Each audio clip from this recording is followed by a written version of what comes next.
So we want to transition here. We have a short PowerPoint that we think raises some of the issues or highlights some of the issues that we've been talking about. And we'll play it and each say a few things about it and then open up the Q&A.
Okay,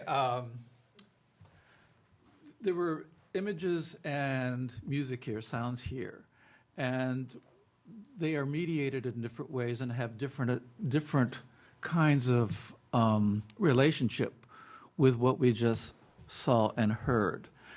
And I picked the music.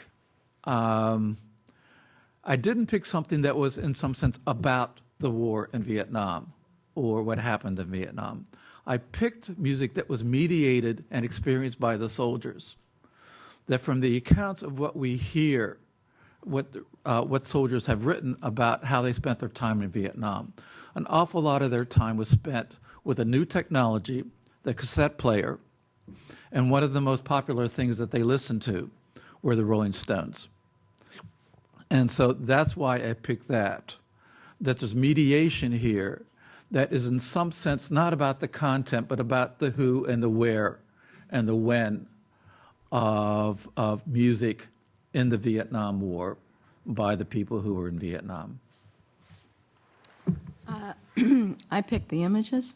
I picked these images. These are the four, not the only iconic images of the Vietnam War, but certainly among the most iconic images of the Vietnam War. And they're interesting from a couple of perspectives. One is that when we look at them, we tend to think of them together, but in fact, they took place over a 10-year period in a 16-year-long war, suggesting that they surfaced at points in time in which there was a shifting political consensus about the war. There were shifting assumptions about what was appropriate to be seen and not seen.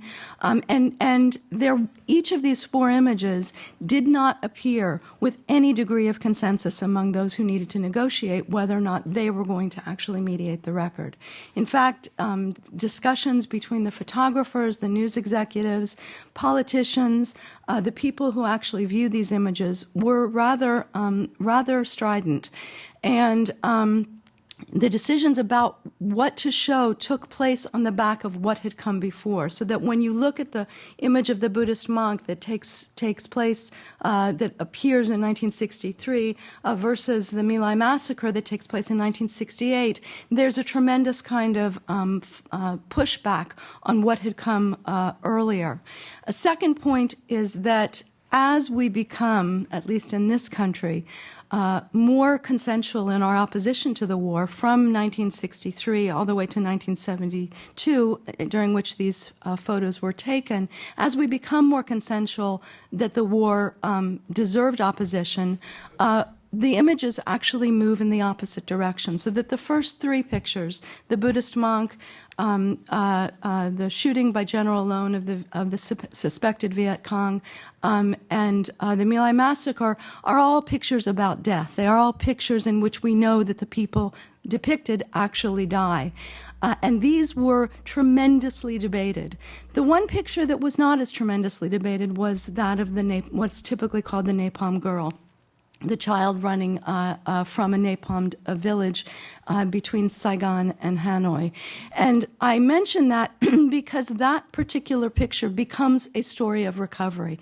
Kim Phuc, the girl that is actually in the picture, goes on to become something of a quasi-representative for political efforts here in the United States and then onward into Canada, where she becomes friends with the photographer. She goes through a certain rehabilitation that is quite public in demeanor, and becomes a representative of us being able to move beyond the Vietnam moment. And so the fact that we kind of move backward, not picturing somebody who dies, although some of the children in that picture did actually die, that is never made part of the ongoing record with which we think about that photo. So despite the fact that we're more opposed to the war, that we know more about the war in 1972 versus 1963, we absolutely move toward a more imagined, less complete, less reflective mediation of the record at that point in time. I think we can now open this up for Q&A.